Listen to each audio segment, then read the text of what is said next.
దేని కొరకు ఈ మాటలు వ్రాయబడ్డాయి అని అంటే యెరూషలేము కోసం వ్రాయబడి ఉన్నాయి.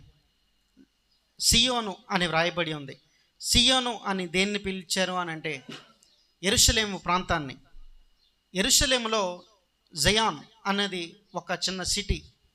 కానీ ఆ ప్రాంతం నాకు ఏ ముప్పు వచ్చినా దాని అంతటిని ఆన్ ఏ హోల్ మొత్తం మీద సియోను జయాన్ అని వ్రాయబడింది. సో దానికి వచ్చిన సమస్య ఇది. అయితే హెబ్రీయులకు రాసిన పత్రిక 1వ అధ్యాయము 10 నుండి 12 వచనాలు మనం చదివితే ఇక్కడ ఒక మాట మనకు కనిపిస్తుంది. మరియు ప్రభువా, నీవు ఆది అందు భూమికి పునాది వేసితివి, ఆకాశములు కూడా నీ చేతి పనులే. అవి నశించును కానీ నీవు నిలిచి ఉందువు, అవన్నీ వస్త్రముల వలె పాతగిల్లును అని ఈ మాటలు ఏవైతే ఉన్నాయో అవన్నీ కూడా మనకి ఈ కీర్తనలో వ్రాయబడి ఉంటాయి. మీరు ఇందాక ఆల్రెడీ దాన్ని చదివారు కాబట్టి నేను ప్రత్యేకంగా మరలా చదవాల్సిన అవసరం లేదని అనుకుంటున్నాను.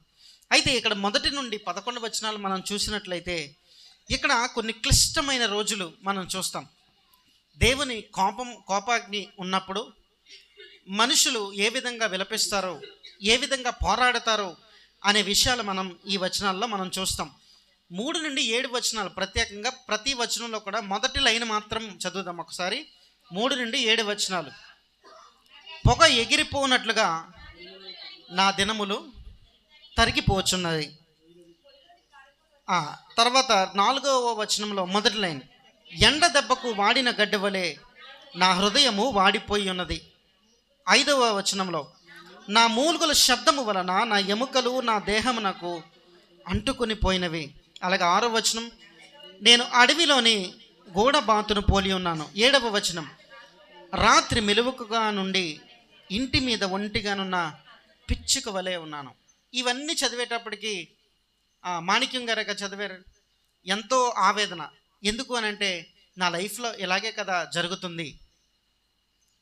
ఆమె కాదు కానీ శ్రమలున్నాయి. ఎవరు చదివినా దేవుని వాక్యం మనతో ఈ విధంగానే మాట్లాడుతుంది. అందరూ అనుకుంటారు ఎక్కడ దేవుడు ఎలా మాట్లాడతాడో అనుకుంటారు, కానీ దాన్ని చదివితే తెలుస్తుంది. చదివినప్పుడు నిజంగా ఈ వాక్యం మనతోనే మాట్లాడుతుందేమో అని మన హృదయాలను కదిలింపజేస్తుంది దేవుని వాక్యం. హల్లెలూయా. ఇక్కడ 3 నుండి 7 వచనాలు మనం చూసినట్లయితే ప్రత్యేకంగా ఇక్కడ ఒక్కొక్క దాంట్లో పొగ ఎగిరిపోనట్లుగా నా దినములు తరిగిపోవచ్చున్నవి. ఇక్కడ కీర్తనకారుడు అనుకుంటున్నాడు, నా దినములు తరిగిపోతున్నాయి, నాకు సమాధానం దొరకట్లేదు. ఇంకా ఆయన భయపడుతున్నాడు, ఏదో ప్రజలు ఈ విధంగా చేస్తున్నారు, కొన్ని శ్రమల గుండా వెళ్తున్నారు, దేవుని యొక్క కోపం నిలిచి ఉంది. ప్రభా, ఈ కోపం నుండి దీన్ని తప్పించు, ఈ శ్రమ నుండి ఈ జెరూసలేం అనే ప్రాంతాన్ని లేకపోతే యెరూషలేమును నువ్వు విడిపించు అని విజ్ఞాపన చేస్తున్నట్లుగా మనం చూస్తున్నాం. 4వ వచనం చూసినట్లయితే, ఎండ దెబ్బకు వాడిన గడ్డి వలె నా హృదయము వాడిపోయినది. తనకి ఎంత బాధ ఉందో ఒకసారి ఆలోచన చేయండి. అలాగే మూలుగుల శబ్దము వలన ఆయన ఎముకలు కూడా ఆయన బాడీకి అంటుకుపోయిన, అంటే అంతగా దేవునికి విజ్ఞాపన చేస్తున్నాడు. మనం ఏ విధంగా చేస్తున్నాం? మన శ్రమలను బట్టి నిజంగా దేవుడితో అదే రీతిగా మనం పోరాడుతున్నామా? నిజంగా దేవుణ్ణి ఆ విధంగా పట్టుకొని మనం బ్రతిమలాడుకుంటున్నామా? ఎప్పుడు బ్రతిమలాడతామంటే మన పిల్లలకు జ్వరం వచ్చినప్పుడు. ఇందాక 2 సాక్ష్యాలు మనం విన్నాం కదండి. అంటే మీకున్న ఇక్కడ ఉన్నవే మీకు ఎగ్జాంపుల్స్గా చెప్తున్నాను.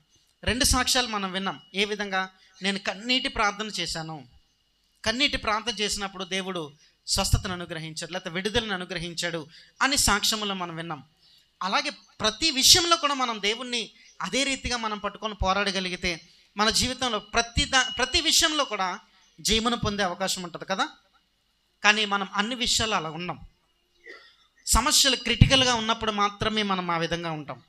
మిగతా వాటన్నిటిని చాలా టేక్ ఇట్ ఈజీగా తీసుకుంటాం కదండి. మనకు జ్వరం వచ్చింది అనుకోండి, తిన్నంగా డాక్టర్ దగ్గరికి వెళ్తాం, టాబ్లెట్స్ తీసుకుంటాం, లేకపోతే ఇంజక్షన్ చేయించుకుంటాం, అక్కడితో అయిపోయింది. మన పిల్లలకు వస్తే కన్నీళ్ళు కారుస్తాం, అప్పుల బాధ కనిపిస్తుంది. ఏదో కొంచెం డబ్బులు అనుకోండి పర్వాలేదు, మనం సాగిపోతాం. అది ఎక్కువ ప్రమాదంలో ఉన్నట్టుగా అనిపించింది అనుకోండి, క్రెడిట్ కార్డ్ కదండి. ప్రాబ్లం చాలా తీవ్రంగా ఉన్నప్పుడు మనకేమనిపిస్తుంది? ప్రేయర్ రిక్వెస్ట్ ఇవ్వాలనిపిస్తుంది కదా. ప్రార్థన అంశం ఇవ్వాలి. మీరు అందరూ కూడా ప్రార్థన చేయండి, దేవుడు గొప్ప కార్యము చేయాలి. అని మనం ప్రేయర్ రిక్వెస్ట్ ఇస్తాం. అంటే మానవ నైజం అది, నేను తప్పు అనట్లేదు. మానవ నైజం ఆ విధంగా ఉంటుంది. ఏ విధంగా అంటే క్రిటికల్ పరిస్థితులు వచ్చినప్పుడు మాత్రమే దేవుణ్ణి కోరుకుంటాం.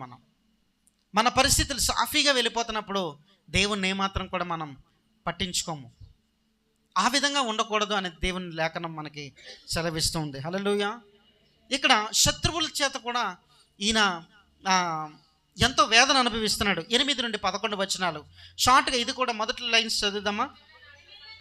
దినమెల్ల నా శత్రువులు నన్ను నిందించుచున్నారు, నీ కోపాగ్ని బట్టి నీ ఆగ్రహమును బట్టి బూడిదను ఆహారముగా నేను భుజిస్తున్నాను. అలాగే నా పానీయముతో కన్నీళ్ళు, అంటే వాటర్ తాగుతున్నప్పుడైనా ద్రవ పదార్థము తాగుతున్నప్పుడు కూడా తన కన్నీళ్ళు కలుపుకొని తాగుతున్నారంట.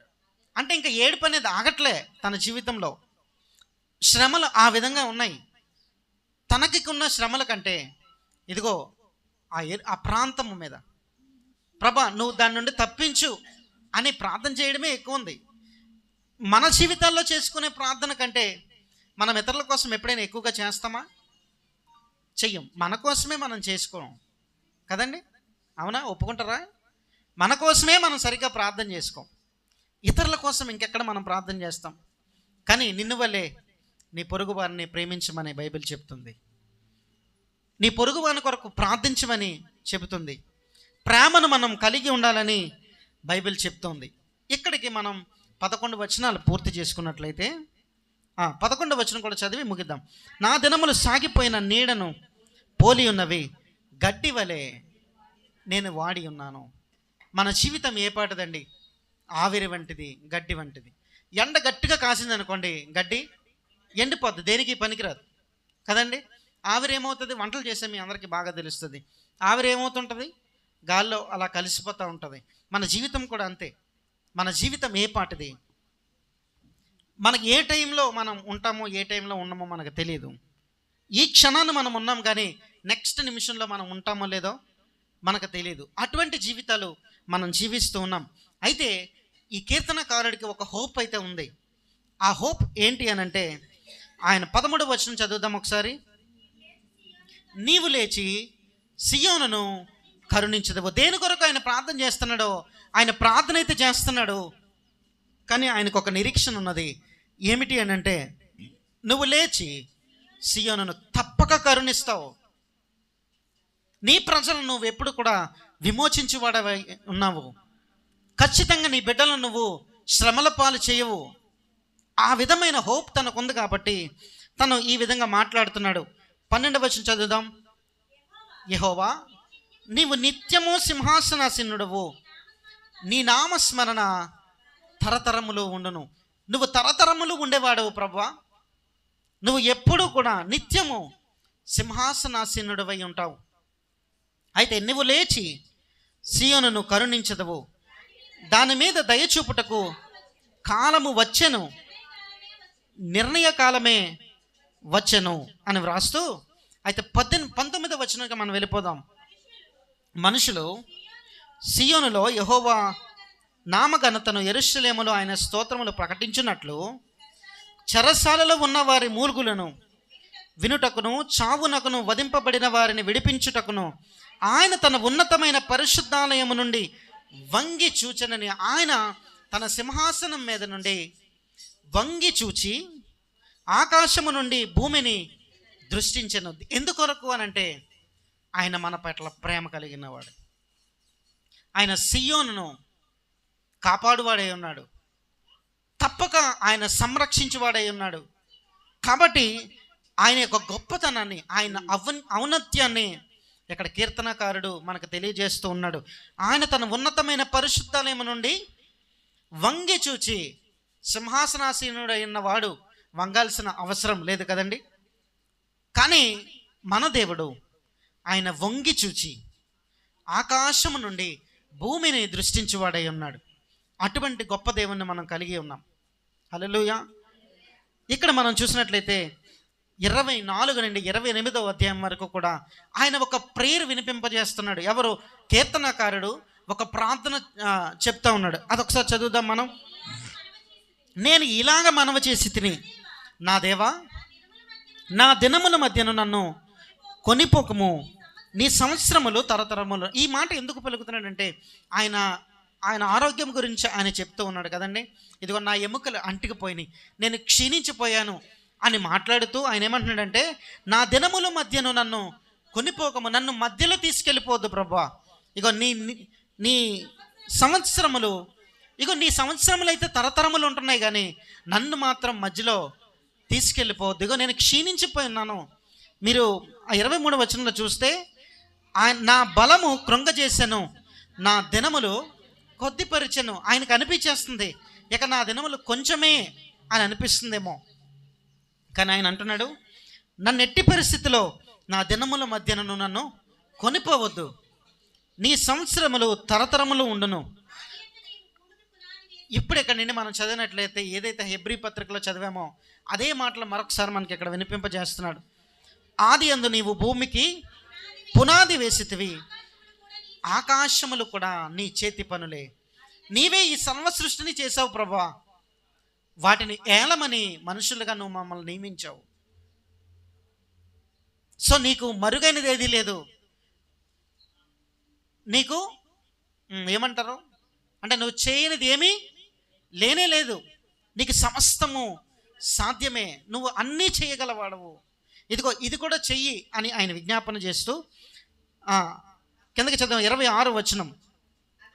అవి నశించును కానీ నీవు ఏది, ఆకాశము నీ చేతుల పనులే అన్నాడు, ఈ సర్వ సృష్టి నీ చేతి పనులే అంటున్నాడు. అంటూ ఇవన్నీ కూడా నశించిపోతాయి, కానీ నీవు మాత్రం నిలిచి ఉండేవాడవు, అవన్నీ వస్త్రముల వలె పాతగిలును.